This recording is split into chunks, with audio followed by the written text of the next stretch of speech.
Hi, hello, నమస్తే. Welcome back to my channel MMV Telugu channel. Hello my dear lovely family members and friends. ఈరోజు మనం హృదయాంజలిలో part 2లోకి వచ్చేసాం. తిరుపమెత్తటం, అప్పులు అడగటం ఈ ఇంట ఏనాడు లేదు. అది ఈనాడు జరుగుతుంది. అది తన మూలంగా. ఒకసారి జరిగాక అది అలవాటుగా మారుతుంది. ఎప్పుడూ అడగని వాళ్ళు అడిగారని ఈరోజు తోటవాడు పళ్ళిచ్చాడు. పాపం ఎన్నడూ అడగలేదే అని రెడ్డిగారు 2 రోజులు పాలు పోస్తాడు. ఇంకెవరైనా మొదటిసారి కదా అన్న అభిమానంతో ఏదైనా చేస్తారు. తర్వాత విసుక్కుంటారు, విదిలిస్తారు. ఆ అవమానం కూడా వీళ్లకు అలవాటైపోతుంది. మంచిగా అడిగితే ఇవ్వరు కదా తర్వాత, అప్పుడు బలవంతంగా పొందుదాం అన్న ధోరణికి దిగుతారు. మనిషి దొంగ, హంతకుడు అయ్యేది ఇలాగే. చందు అక్కయ్యలని, అన్నయ్యని ఇలా పిలుచుకురా అని అంది తల్లి. చందు అందరినీ పిలుచుకు వచ్చాడు. వీడు ఈ పళ్ళు ఎక్కడ తెచ్చాడో తెలుసా అని అడిగింది. దొరగారి తోట కావలిగాడిని అడుక్కొని తెచ్చాడు అంది. నేనేం అడుక్కొని తేలేదు, అడిగి తెచ్చాను ఉక్రోషంతో అన్నాడు చందు. లేని వాళ్ళు అడగడానికి అడుక్కోవడానికి తేడా లేదురా. ఇన్నాళ్ళు ఎంతో అభిమానంగా గంభీరంగా బ్రతికాం. ఇవాళ నన్ను ముష్టి తెచ్చి బ్రతికించాలని చూడకండి. ముష్టి తిండితో బ్రతకడం కంటే నాకు చావే సుఖంగా ఉంటుందని గుర్తుపెట్టుకోండి అని అంది. ఇంట్లో నీకు పెడదామంటే ఏం లేదు, మరి నిన్ను మేం బ్రతికించుకోవాలంటే ఏం చేయాలమ్మా? గుడ్లు నీరు కక్కుకొని అడిగింది అపరూప. చిన్నపిల్లలు మీరేం చేస్తారు? ఏమీ చెయ్యొద్దు. మనింటి పరువు తీసే పనులు అస్సలు చెయ్యొద్దు. మనిషి పేదరికంలోనే ఆత్మనిగ్రహం చూపాలి. మనిషి బ్రతకడమే ముఖ్యం కాదు, బ్రతుకు తీరు ముఖ్యం. నేనున్నా లేకున్నా మీరు ముఖ్యంగా గుర్తుంచుకోవాల్సిన విషయం ఇది. ఆవిడ ఆయాసంతో కాసేపు ఆగింది. మీరు ఏవేవో చేయాలనుకున్నారు నా కోసం.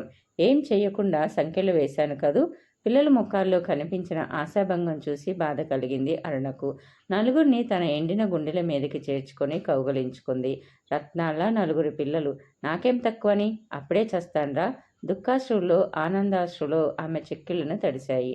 కానీ మాట నిలుపుకోలేదు అరుణ. ఆ రాత్రి ఆయాసం ఎక్కువై అంతిమ శ్వాస విడిచింది. తల్లి లేని పక్షుల్లో అయిపోయిన పిల్లల్ని అక్కున చేర్చుకొని గుండె పగిలేలా ఏడ్చాడు ఆచారి. ఉన్న పొలం అమ్మేసి ఆమెకు పరంలో సౌఖ్యాల్ని అమర్చాడు. తల్లి పోయింది, భార్య పోయింది.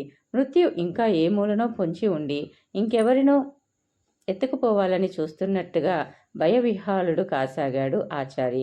తను పోతే తన పిల్లలు అనాథలై రోడ్ల మీద పడతారు. తన పిల్లల్లో ఎవరు పోయినా బ్రతకలేడు తను.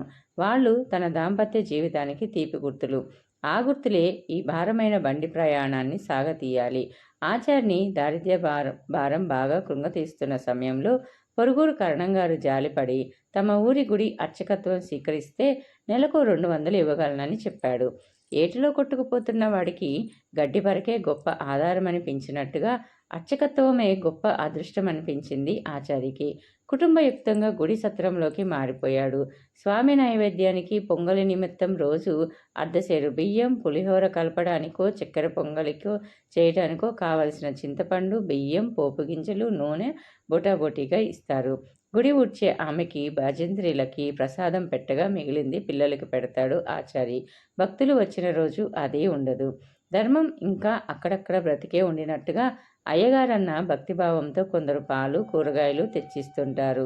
అయినా రోజులు గట్టిగానే గడుస్తున్నాయి. కానీ నిత్యం భగవంతుడి సేవలో గడుస్తున్నందుకు మనసు తేలిక అనిపిస్తుంది ఆచారికి. పులిహోర, పొంగలి తిని తిని మొహం కొట్టింది పిల్లలకు. బలమైన ఆహారం లేక చందుకి కాళ్ళు చేతులు పుల్లల్లా అయిపోయి పొట్ట వచ్చేసింది.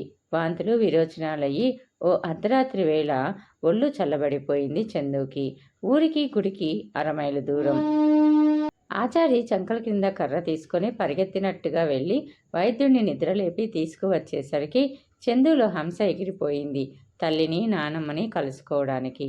చందుని మట్టి చేసి వచ్చాక అపరూప ఒక్కటే పట్టుపట్టి కూర్చుంది. మనం ఇక్కడ ఉండొద్దు నాన్నగారు. చందు వెళ్ళిన దారిలోనే మేము వరుసగా వెళ్ళిపోవాల్సి వస్తుంది. మనం పట్నం వెళ్దాం. పిల్లలకి కూడా ఫ్యాక్టరీలో చిన్న చిన్న పనులు దొరుకుతాయట.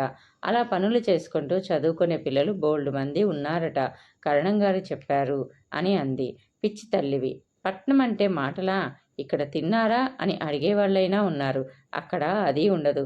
పట్నాలంటే మనుషులుండే మహా అరణ్యాలు. ఒకరిది ఒకరికి పట్టదు.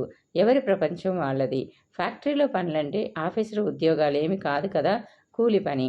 ఆ కూలి పనే చేయాలనుకుంటే ఇక్కడ దొరుకుతుంది. పొలాల్లో కూలి పని దొరుకుతుంది. మానాభిమానాలు చంపుకొని బ్రతకటమే ముఖ్యం అనుకుంటే ఏ రెడ్డిగారి పశువుల కొట్టం ఊడ్చో, ఏ కరణంగారి ఇంటి వాకిలి ఊడ్చో బ్రతకవచ్చు. బ్రతకడానికి ఇక్కడ అవకాశాలు ఉన్నాయమ్మా అని అన్నారు ఆచార్య గారు. మాకు బ్రతకడమే ముఖ్యం కాదు నాన్నగారు. చదువు సంధ్యలు లేకుండా పశువుల్లా అయిపోతున్నామనే నా బాధ. మాకు చదువు వస్తుందనుకుంటే మేం ఎవరిళ్ళ దగ్గరైనా పాచి పని చేయడానికైనా పేడ ఎత్తడానికైనా సిద్ధమే. కానీ ఇక్కడ మాకు చదువుకునే అవకాశం లేదు. పట్నం వెడితే పని చేసుకుంటూ చదువుకోవచ్చు. మాకు చదువు కావాలి నాన్నగారు. అపురూప గట్టిగానే వాదించింది. సంధ్యవేళ కరుణంగారు వచ్చారు దైవ దర్శనానికి. మహానగరంలో మాయాజాలం సంగతి మీకు తెలీదా కరుణంగారు? పిల్లలకి లేనిపోని మాటలు ఎందుకు చెప్తున్నారు? పట్నం వెళ్తే బాగుపడిన వాళ్ళకంటే చెడిపోయిన వాళ్ళే ఎక్కువ. తీర్థప్రసాదాలు ఇవ్వటం అయ్యాక అన్నాడు ఆచారి. నిజమే, మహానగరాల్లో బ్రతికిన వాళ్ళకంటే చెడిన వాళ్ళే ఎక్కువ. కానీ మీరు ఇంకా చెడడానికి ఏముంది? ఇంకా చెడటానికి ఏమీ లేనప్పుడు భయమెందుకు? మీ గురించి మాట్లాడడానికి ఇప్పుడేమీ లేదు. మీ పని అయిపోయింది. ఒకనాడు మీరెంతో ప్రజ్ఞావంతులు. చదువులోనైతేనేమి, పాటలు పద్యాలు నాటకాలు అయితేనేమి మీ గురించి తెలియని వాళ్ళు ఈ చుట్టుపక్కల అరుదు. బహుముఖ మీ ప్రజ్ఞ మీ వాళ్ళతో పాటే ఈ లారీ చక్రాల క్రింద నలిగిపోయిందేమో అన్నట్టుగా మీరు మూగబోయారు. చైతన్యహీనులు అయ్యారు. ఇప్పుడు మనం చూడాల్సింది పిల్లల గురించి. వాళ్ళకి సరైన బట్ట పొట్ట మీరు ఇవ్వలేకపోతున్నారన్నది కాదు ప్రశ్న. వాళ్ళ భవిష్యత్తు ఏమిటన్నది ప్రశ్న. చదువుకుంటే వాళ్ళు బ్రతకగలరు, మనుషుల్లా మర్యాదగా జీవించగలరు. చదువు సంధ్యలు లేని వాళ్ళ జీవితాలు మీరే ఊహించండి ఆచార్యులు. ఆడపిల్లలకి తిండి పెట్టగలరేమో కానీ వాళ్ళకి కట్న కానుకలు ఇచ్చి పెళ్లి చేయలేరు. ఇక ఉన్నది ఒక మగపిల్లాడు. చదువు సంధ్యలు లేకపోతే వాడేం కావాలి? గోడలు కట్టే పనో గూడెంతో లేందుకు పనికి వస్తాడు. అదా మీరు వాడి విషయంలో కోరుకునేది? అది కాకపోయినా నేను చేయగలిగింది ఏం కారణం గారు? భవిష్యత్ అంటారా? దాన్ని ఊహించే ధైర్యం నాకు లేదు. భగవంతుడి మీద భారం వేసి ఏ రోజుకి ఆ రోజు గడిపి వేయడమే. అదే భగవంతుడి మీద భారం వేసి పిల్లల్ని తీసుకొని పట్నం చేరండి ఆచార్యులు. మా అక్క కొడుకు పట్నంలో పనిచేస్తున్నాడు. వాడు పిల్లలకి ఏదో ఒక మార్గం చూపకపోడు. మీరు 4 ట్యూషన్లు చెప్పుకున్నారంటే పిల్లలకి ఇంత ఆసరా అవుతారు కదా. ఇక్కడ 10 రూపాయలు వచ్చినా ఒక్కటే, అక్కడ 100 వచ్చినా ఒక్కటే.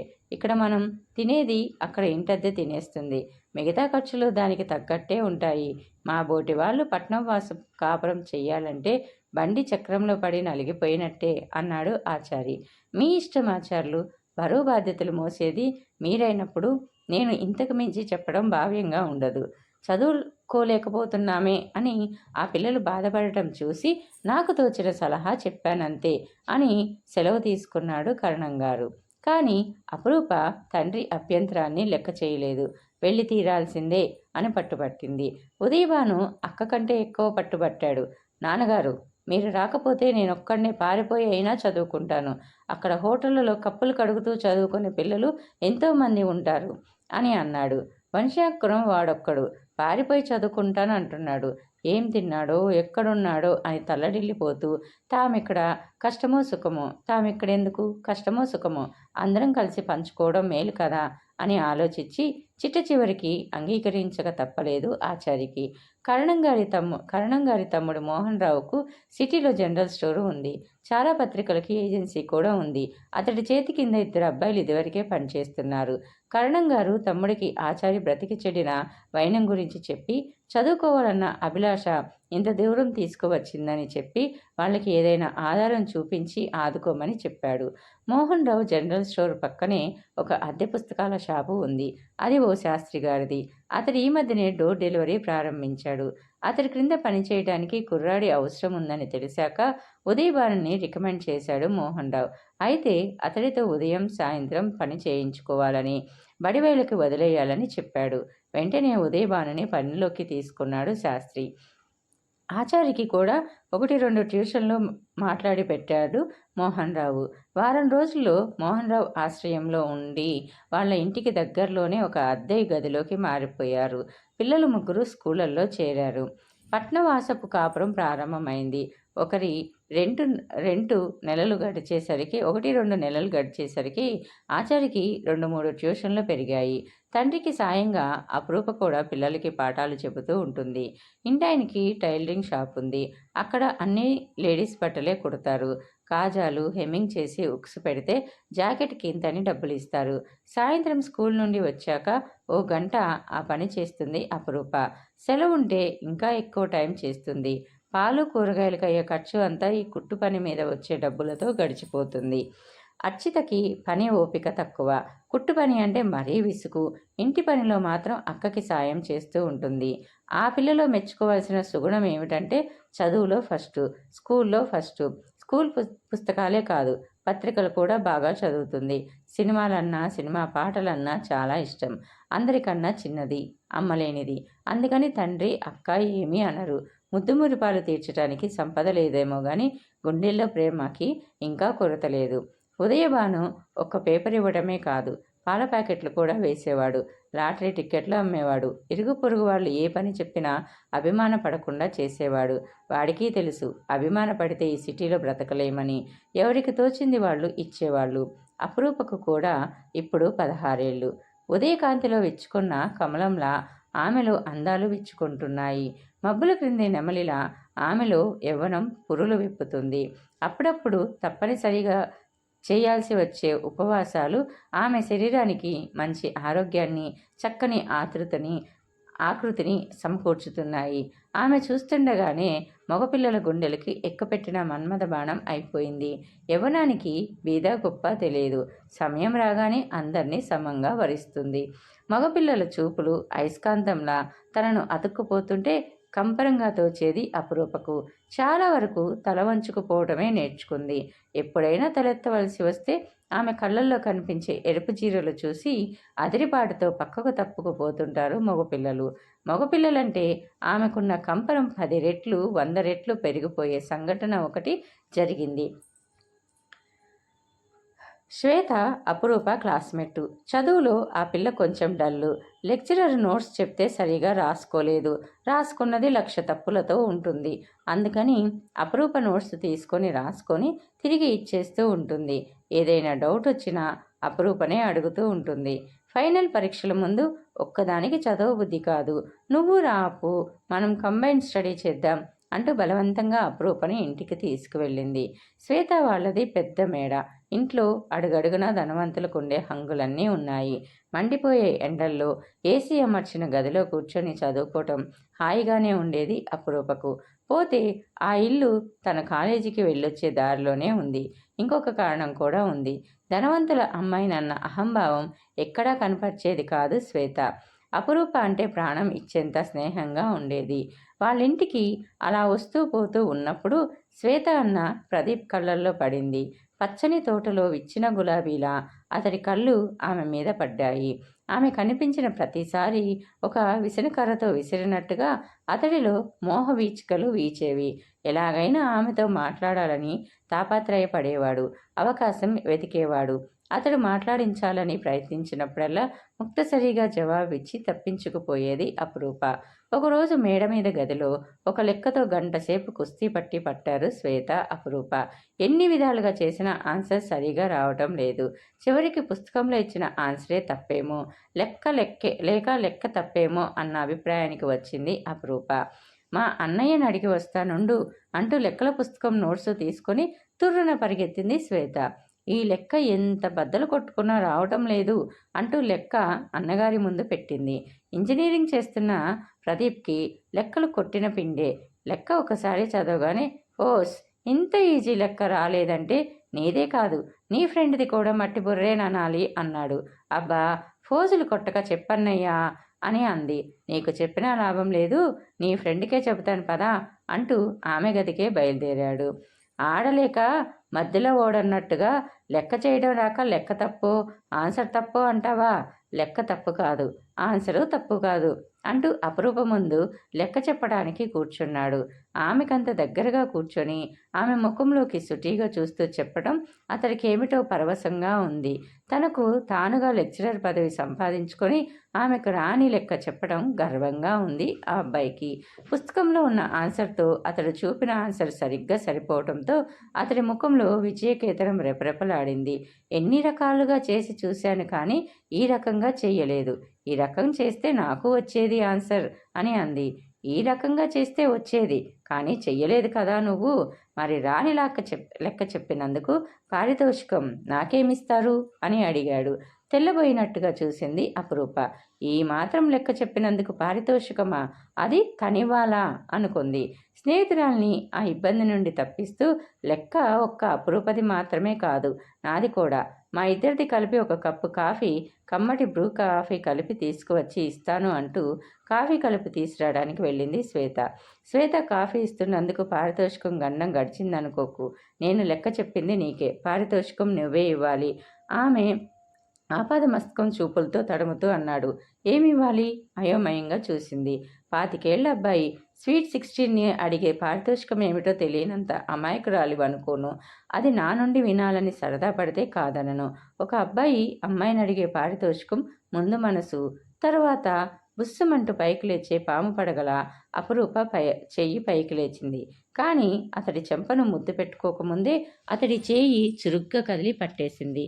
అబ్బా, గులాబీ రేకుల్లో ఎంత మృదువుగా ఉందో చెయ్యి. ముగ్ధుడైనట్లుగా ఆ చేతిని ముద్దు పెట్టుకున్నాడు. ఊహించని ఆ సంఘటనకి కర్రలా బిగుసుకుపోయింది అపురూప. ఇక్కడ పెట్టిన ఈ ముద్దు ఈ పెదవుల మీద పెట్టాలని ఎన్నాళ్ళుగానో ఉన్న కోరిక. మగసిరి గలవాడికి పర్మిషన్ అక్కర్లేదనుకో, చదువు సంస్కారం ఉన్నవాడిని కనుక పర్మిషన్ కోసం ఆగాల్సి వచ్చింది. పారితోషికంగా నేను అడిగేది ఇదే, ఇస్తావా నువ్విప్పుడు అని అన్నాడు. నువ్విప్పుడు చేసింది చదువు సంస్కారం ఉన్నవాడు చేయాల్సిందేనా? అతడి చేతిలోంచి తన చేతిని దులిపేసుకుంటూ భద్రకాళిలా కళ్ళెర్ర చేసి అడిగింది అపురూప. చదువు సంస్కారం ఉన్న వాళ్ళకి ప్రేమలు ఆకర్షణలు ఉండవా? స్త్రీ పురుషుల మధ్య సహజంగా జరిగే పని నేనిప్పుడు చేసింది అని కాదనగలవా? చిలిపిగా చూశాడు. నాకున్న బ్రతుకు భారంలో నేను స్త్రీనన్న విషయమే గుర్తులేదు. గుర్తు చేసినందుకు థ్యాంక్స్. కవ్వింపుగా నవ్వింది. నేను ఆడపిల్లనని, నాకు 16 వచ్చాయని ఇప్పుడే తెలిసింది. తెలియగానే నా ఎదుట కనిపించిన మగవారు మీరే. ఇప్పుడు కాకపోయినా ఇంకొన్నాళ్ళకైనా ఎవరో ఒకరికి ఈ మనసు ఇవ్వాల్సిందే. ఆ తర్వాత ఇవ్వాల్సింది కూడా ఇవ్వాల్సిందే. ఆ ఎవరో మీరే అయితే నాకేమీ అభ్యంతరం లేదు. చదువు, సంస్కారం, అందం, ఐశ్వర్యం అన్నీ ఉన్న మీ బోటివారు దొరకటం అదృష్టంగానే భావిస్తాను. కానీ ఒకటే షరతు. ఏమిటి? ఉద్విగ్నంగా అడిగాడు ప్రదీప్. ఇంత తేలిగ్గా ఆ అమ్మాయి తనకు లొంగుతుంది అని అనుకోలేదు అతను. లొంగక ఏం చేస్తుంది? తనకున్న అర్హతలు ఆ అమ్మాయే ఒప్పుకుంది కదా. తన బోటి కలవారి పిల్లవాడు అందగాడు. క్రీగంట చూసిన ఆ పిల్ల జీవితం ధన్యమైపోతుంది. ఆమె ఎటువంటి పేదరికం అనుభవించేది చెల్లెల వల్ల రాబట్టాడు. మరొకరిద్దరి వల్ల కూడా వాళ్ళ ఇంటి పరిస్థితి తెలుసుకున్నాడు. అందుకే చొరవ తీసుకున్నాడు. చెయ్యి పట్టుకున్నాడు. తప్పించుకోలేదన్న ధీమాతో ఉన్నాడు. ఆ పెద్దల సమక్షంలో నా మెడలో తాళి కట్టాలి అని అంది అపురూప. హా, ఏంత ఆశ? ఒక విధమైన పెదవి విరుపుతో అన్నాడు. ఆ విరుపులో కలవారి అబ్బాయిని కన్నెత్తి చూసే అర్హతైనా నీకుందా అన్న భావం ఉంది. నాది ఒట్టి ఆశనే, నీది మాత్రం పచ్చి దురాశ. ముందు మనసివ్వాలి, ఆ తర్వాత తనువివ్వాలి, ఆ తర్వాత కడుపొచ్చి కాళ్ళ మీద పడాలి. మీరు కాదు పొమ్మంటే ఏ నూతులోనో చెరులోనో పడాలి. హబ్బా, ఏం మనిషి అండి, ఏం చదువండి, ఏం సంస్కారం అండి. స్నేహితురాలి అన్నవై బ్రతికిపోయావు గాని మరొకరెవరైనా అయితే ముఖం మీద ఈడ్చి కొట్టేదాన్ని. మనిషికో మాట, గొడ్డుకో దెబ్బ అన్నారు. అది గుర్తుంచుకుంటే నా జోలికి రావు అంటూనే తన పుస్తకాలు, నోట్సులు అదరాబదరగా చంకలో పెట్టుకొని విసవిస బయటికి నడిచింది. ట్రేలో కాఫీ కప్పుతో వస్తున్న శ్వేత, అప్పు ఆగవే, కాఫీ త్రాగేసి వెళ్ళు అని అరిచింది. కానీ ఆగలేదు ఆ పిల్ల. అలా వెళ్ళిపోయిందే అన్నని అడిగింది ఆశ్చర్యంగా. చేతికి అందినట్టే అంది జారిపోయిన ఆశాభంగం అపురూప మీద ఆగ్రహంగా మారిపోగా, నీకు ఎలాంటి వాళ్లతో స్నేహం చేయాల్సింది, ఎలాంటి వాళ్ళని ఇంటికి తీసుకురావాల్సింది తెలీదు. మన అంతస్తు హోదా చూసుకోకుండా స్నేహం చేస్తే ఇలాగే అనుభవించాల్సి ఉంటుంది. పాల ప్యాకెట్లు వేసి జాకెట్లు కుట్టి కూలీ నాలి చేసుకునే మనుషులు ఆ అమ్మాయి మంచిది కాదని నాకెప్పటి నుండో తెలుసు. ఎప్పుడు కంటపడినా కొరుక్కు తినేలా చూసేది. ఈరోజు ఒంటరిగా చిక్కేసరికి అమాంతంగా మీద పడిపోయింది అంటూ రుసరుసలాడుతూ చెప్పాడు. ఛ! అప్పు అలాంటిది కాదన్నయ్య అని అంది. మరి నేనేనా అబద్ధాలకోరిని? కోపంగా అడిగాడు. ఇంకోసారి ఆ పిల్లని ఇంటికి తీసుకొచ్చావా ముందు నీ కాళ్ళు చేతులు విరిచేస్తాను జాగ్రత్త అని అన్నాడు. ఇంత జరిగాక ఆ పిల్ల ఇక ఇంటికి రాదన్న నిర్ధారణతో అని అన్నాడు. అడిగితే అడిగిందేమో నువ్వింత మన్నడం దేనికన్నయ్యా అని అంది. నువ్వెక్కడా నేనెక్కడా అన్నందుకు అవమానంతో పగ సాధిస్తుందని నా భయం. ఇదంతా ఉల్టా చేసి చెబితే నేనే ఆ పిల్లను ఏదో చేశానని ప్రచారం చేస్తే అని అన్నాడు. మరో రోజు కాలేజీలో అపురూప కనిపించగానే నిన్న కాఫీ కూడా తీసుకోకుండా పారిపోయినట్లుగా అలా వచ్చేసే అని అడిగింది శ్వేత. నేనేం దొంగతనం చేయలేదు మీ ఇంటి నుండి పారిపోవడానికి ముఖం ఎలాగో పెట్టుకొని అంది అపురూప. మరి ఎందుకు అలా వచ్చేసావు పిలిచిన ఆగకుండా అని అంది. మీ అన్నయ్యని అడగలేదా అని అడిగింది అపురూప. అడిగాను అంది. ఏం చెప్పాడు అని అడిగింది. నువ్వు తనని పెళ్లి చేసుకోమని అని అడిగావట కదా అతడేమంటే నేను ఆ మాట అడిగానో చెప్పలేదా అని అడిగింది అపురూప. ఏమన్నాడు అని మళ్ళీ తిరిగి ప్రశ్నించింది శ్వేత. ఎన్నాళ్ళ నుండో నా మీద ఇష్టం పెంచుకున్నాను అన్నాడు. చెయ్యి పట్టుకున్నాడు.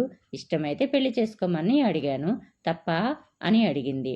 సరిగ్గా అన్నయ్య ఏం ఊహించాడో అదే జరుగుతుంది. ప్రపంచ జ్ఞానం తనకంటే అన్నయ్యకే ఎక్కువని ఒప్పుకు తీరాలి అని అనుకుంది శ్వేత. ఆ రోజు నుండి ఇద్దరి మధ్య మాటలు లేకుండా పోయాయి. ఇద్దరు ఎడముఖం పెడముఖంగా ఉండటం చూసి క్లాసు పిల్లలు అడగనే అడిగారు. అంత స్నేహంగా ఉండేవాళ్ళు ఏమైంది మీకని. ఆమె ఇలాంటిదని నాకు తెలియదు.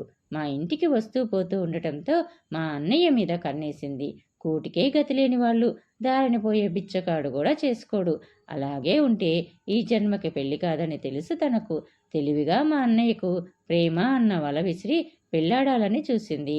ఆ సంగతి తెలిసి ఇంటికి రానివ్వడం లేదు. మా అన్నయ్య చేసుకోనన్నాడన్న కసితో మా అన్నయ్య తన చెయ్యి పట్టుకున్నాడని ఉల్టా ప్రచారం చేస్తుంది. శ్వేత చెప్పసాగింది అడిగిన వాళ్ళకి అడగన వాళ్ళకి. ఆమెకు ఉన్నవి లేనివి వాళ్ళ అన్నయ్య చెప్పడం వల్ల వచ్చిన మార్పు అది. శ్వేత చేస్తున్న దుష్ప్రచారం సంగతి తెలిసి కిన్నురాలైంది అపురూప. ఈ జనాలు డబ్బున్న వాళ్ళ మాటలు నమ్మినట్టుగా డబ్బులేని వాళ్ళ మాటలు నమ్మరు. కయ్యానికైనా వియ్యానికైనా సమాన స్థాయి చూసుకోవాలంటారు. ఇప్పుడు స్నేహానికైనా సమాన స్థాయి కావాలని తెలిసింది. అసలు తను డబ్బున్న వాళ్ళ పిల్లలతో కలిసేది కాదు. వాళ్ళకి తనంటే చిన్న చూపు. తను వాళ్ళలాగా ఖరీదైన బట్టలు కట్టుకోదు. మారు బట్ట తప్ప మూడో బట్ట ఎరగదు. మూడో బట్ట వచ్చేసరికి ఈ బట్టలు బాగా వెలిసిపోయి చిరుకులు పడతాయి. వాళ్ళలా ఖరీదైన క్రీములు పౌడర్లు పూసుకోదు. ఒక్కోసారి సబ్బు ముక్కకే డబ్బులుండవు. తన బీదరికం తన బట్టల్లో అలంకరణ లేని తన దేహంలో స్పష్టంగా కనిపిస్తూ ఉంటుంది. ఈ ప్రపంచంలో లేమి అంటే అందరికీ చులకన. లేమిని అసహ్యించుకున్నట్టే లేమిని అనుభవించే వారిని అసహ్యించుకుంటారు. కలవారి పిల్లలతో స్నేహం చేసి ఎంత పొరపాటు చేసిందో గ్రహించేసరికి జరగాల్సిన నష్టం జరిగిపోయింది. దిద్దుకోలేని నష్టం నిజం చెప్పినా నమ్మని వాతావరణం కల్పించింది శ్వేత. ఎవరితోటి స్నేహం పెంచుకోకుండా అందరికీ దూరంగా ఉండే అపురూపతో శ్వేత కావాలని స్నేహం పెంచుకుంది. అపురూప తనకంటే చదువులో చురుకైంది కాబట్టి నోట్స్లవి అడిగితే అపురూప ఇచ్చినట్లుగా మిగతా పిల్లలు ఇవ్వరు. ఏదైనా అడిగితే చెప్పడానికి కూడా ఇష్టపడరు. తామొక్కరే క్లాస్లో తెలివైన వాళ్ళుగా ఉండాలనే సంకుచిత ధోరణి వాళ్ళది. ఫస్ట్ మార్క్ తమకే ఉండాలన్న స్వార్థం. అపురూప అలా కాదు. ఏదడిగినా తనకు తెలిసినంత వరకు చక్కగా అర్థమయ్యేలా చెబుతుంది. మార్కులు ఎవరికి ఎన్నొచ్చాయన్న ధ్యాసే ఉండదు ఆ పిల్లకు. తను మాత్రం కష్టపడి చదువుతుంది. ఒక్కోసారి ఫస్ట్ ర్యాంక్ కూడా వస్తుంది. అవసరం కోసమే అపురూపతో స్నేహం చేసిన శ్వేత తెంచేసుకోవడానికి ఏమాత్రం సంకోచించలేదు. ఈ కథ ఇంతటితో ఆగితే ఆమెకేమి ఉండేదేమో కాదు. ఈ రోజు రోజుకి చిలువలు పలువలుగా ప్రచారమైపోతుంది. ఆడపిల్లలంతా అదోలా చూడడం, తమలో తాము జోక్స్ వేసుకుని కిసుక్కునవ్వటం. అది కో ఎడ్యుకేషన్ కాలేజీ. ఎలా తెలిసిందో మగపిల్లలకి కూడా ఈ సంగతి తెలిసింది. పాపం తోడు నీడ కోసం అంత ప్లాన్ చేసి బోర్లా పట్టావా? అంత శ్రమ ఎందుకు తీసుకున్నావు బేబీ? ఒక మాట నాకు కనుసైగతో చెప్పినా నీకు తోడు నీడుగా నేనుండేవాడిని కదా అని అంటూ అన్నారు. ఏమిటో ఈ ఆడపిల్లలకి పెళ్ళి పిల్లలంటే ఒకటే తొందర. లక్కపెడతలతో సంసారం బాల్యంలోనే మొదలు పెడతారు కదా అని నోటికి ఏమొస్తే అది విసరటం మొదలుపెట్టారు. కాలేజీకి వెళ్ళాలంటేనే భయం పట్టుకుంది అపురూపకు. ఎవరేం అవమానం చేస్తారోనని కాకుల గుంపు గుంపు మధ్య పిచ్చుక పిల్ల చిక్కుపడినట్టుగా ఉంది ఆమె పరిస్థితి. అన్నీ ఇనుప ముక్కలతో పొడిచి పొడిచి రాక్షసానందాన్ని పొందేవే. ఒకరోజు ఇంట్లోనే ఉండిపోయింది ఏడుస్తూ. అది ఎన్నో గదులున్న ఇల్లు కాదు. ఉన్నది ఒకే ఒక్క గది. ఆ గదిలోనే ఒక మూలన వంట, మరో మూలన ఆచారి మంచం. ఆ మంచం పక్కనే పిల్లలు ముగ్గురు పడుకొని ఈతచాప. అపురూప ఏడుపు తండ్రి నుంచి దాగలేదు. ఎందుకమ్మా ఏడుస్తున్నావు? ఈరోజు కాలేజీకి కూడా వెళ్ళలేదు? ఆదుర్దాగా అడిగాడు ఆచారి. నాలాంటి దరిద్రులకు కాలేజీలోనే కాదు, ఈ ప్రపంచంలోనే చోటుండదు నాన్నగారు. ఏడుపు ఉధృతమైంది. ఎన్ని కష్టాలొచ్చినా చెక్కు చెదరని పిల్ల. ఎన్నోసార్లు ఈ పిల్లది ఉక్కుగుండేమో అనిపింపచేసిన తన పెద్ద కూతురు అపురూప తుఫాన్లో చిగురుటాకులా తల్లడిల్లుతుంది. బేలగా ఏడుస్తుంది. తనకు కాళ్ళు లేవేమో కానీ ఒళ్ళోకి తీసుకొని ఊరడించడానికి చేతులున్నాయిగా. ఇలా రా తల్లి, నా దగ్గరికి రా. ఆర్ద్రంగా దగ్గరికి పిలుచుకొని ఆ పిల్ల తలను గుండెల మీదకి చేర్చుకున్నాడు ఆచారి. ఏం జరిగిందో ఇప్పుడు చెప్పరా అని అన్నాడు. 2-3 రోజులుగా చూస్తున్నా, నీ ముఖంలో జీవమే లేదసలు అని అన్నాడు. వెక్కి వెక్కి ఏడ్చింది అపురూప. కొంచెం హృదయభారం తీరాక చెప్పింది. ఇదేం ప్రపంచం నాన్నగారు? ఇదేం న్యాయం నాన్నగారు? అసలు తప్పు చేసింది అతడైతే శిక్ష నాకా? ఆక్రోశంగా అడిగింది. అసలు శిక్ష విధించే కోర్టు పైనుందమ్మా. అక్కడ న్యాయమూర్తికి పక్షపాతం లేదు. అబద్ధాలు చెప్పే సాక్షులుండరు. దోషికి దండన తప్పక విధిస్తాడు. ఇప్పుడు కాకపోయినా ఎప్పటికైనా ఆ శిక్ష తప్పక అమలు అవుతుంది. నిష్కారణంగా బాధ నువ్వు అనుభవించావు కాబట్టి నీకు పరిహారం కూడా తప్పక దొరుకుతుంది.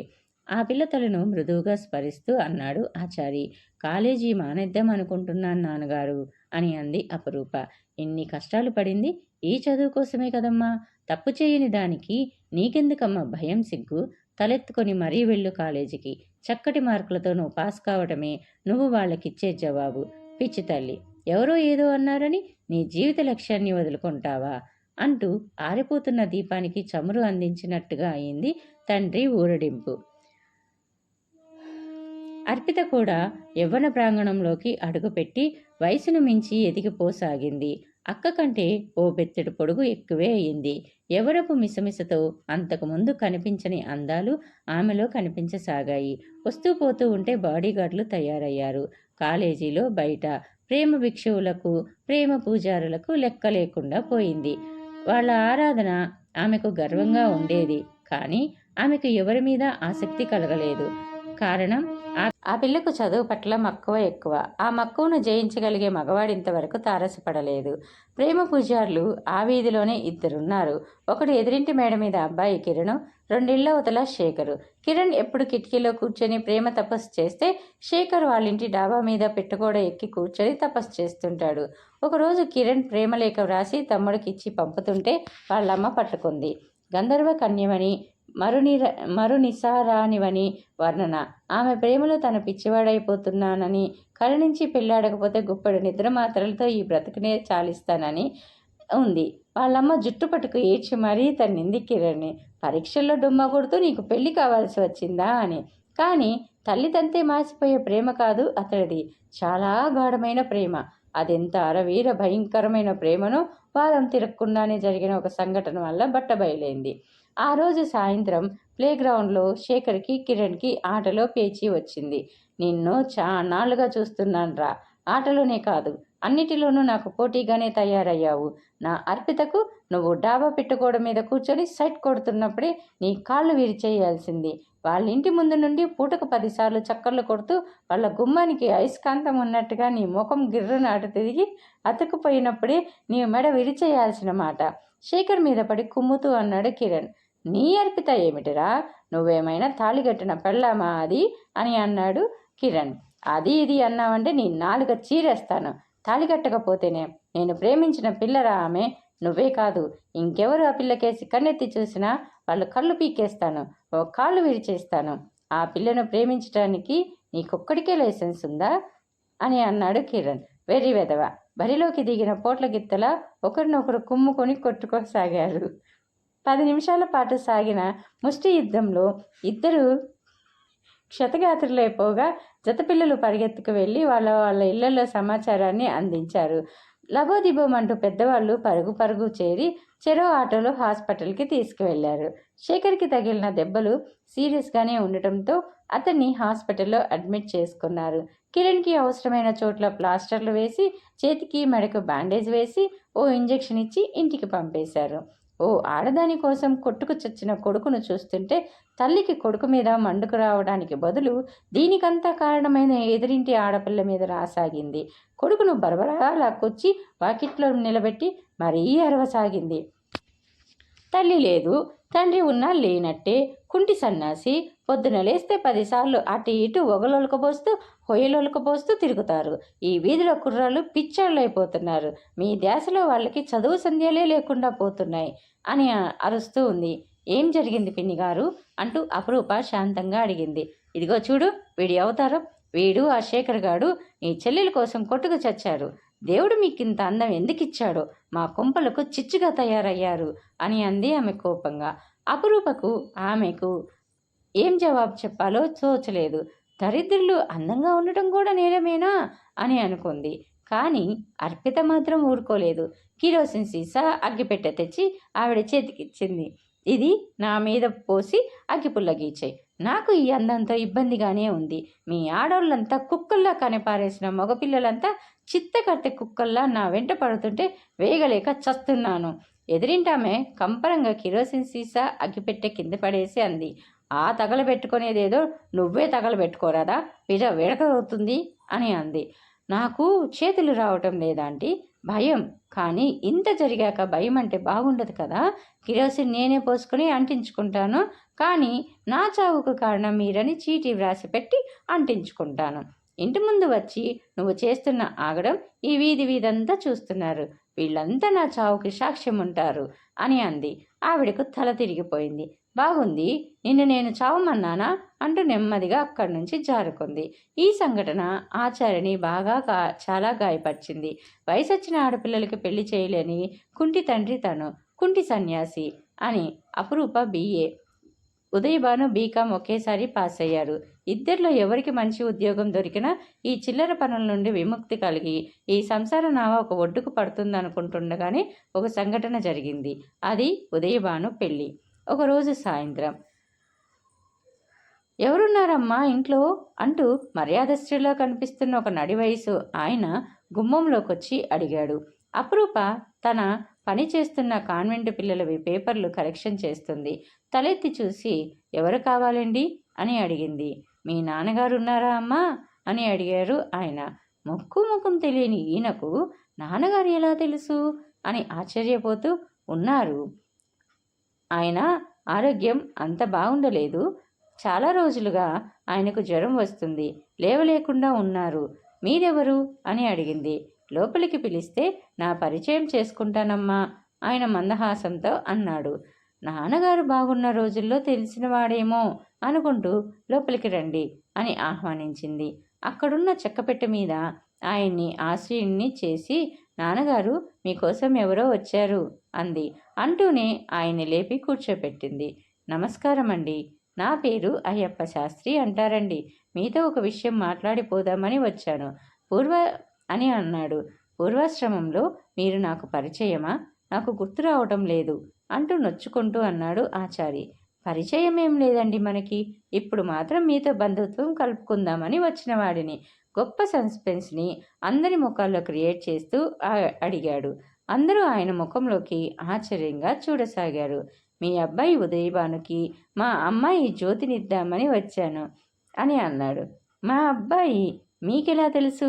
హీనస్వరంతో అడిగాడు ఆచారి. మీ అబ్బాయి నా దగ్గరే పనిచేస్తాడు, జ్యోతి రెంటెడ్ బుక్ షాప్స్ ప్రొప్రైటర్ని అని చెప్పాడు. అలాగా, సంతోషం. కానీ అబ్బాయికి ఇప్పుడే పెళ్లి చేసే ఆలోచన లేదే? వాడికంటే పెద్దది ఆడపిల్ల ఉంది. మా పరిస్థితి ఏమిటో మీకు తెలియకుండా ఉండదు. అక్క తమ్ముడు చెరో తెడ్డు వేస్తుంటేనే ఈ సంసార నావ ముందుకు జరగడం కష్టంగా ఉండేది. ఇప్పుడు వాడికి పెళ్ళైతే వాడిది వాడికి అవుతుంది. అందుకని ఇప్పట్లో వాడికి పెళ్లి చేసే ఆలోచన నాకు లేదండి. అక్క పెళ్లి చేయాల్సిన బాధ్యత వాడికుండగా దాన్నలా ఉంచి తన్ను పెళ్లి చేసుకోవడం లోకం ఒప్పని సంగతండి అని అన్నారు ఆచారి గారు. అందుకు పెళ్లి చేసినంత మాత్రాన మీకు అబ్బాయి పరాయివాడు కాదు. మా అమ్మాయి మీ ఇంటికి వస్తుంది. మా అమ్మాయి కూడా చదువుకున్నదే. తను వేడి నీళ్ళకు చన్నీళ్ళైనట్టుగా ఏదో ఒక పని చేస్తుంది కానీ ఇంట్లో ఊరికే ఏం కూర్చోదు. నేను మీలాగా ఒకనాడు కష్టాలు పడ్డవాణ్ణే. ఇప్పటికీ మాది మధ్యతరగతి కుటుంబమే. అందుకే మీ కుటుంబ పరిస్థితి తెలిసే పిల్లనివ్వడానికి సిద్ధపడి వచ్చాను. ముఖ్యంగా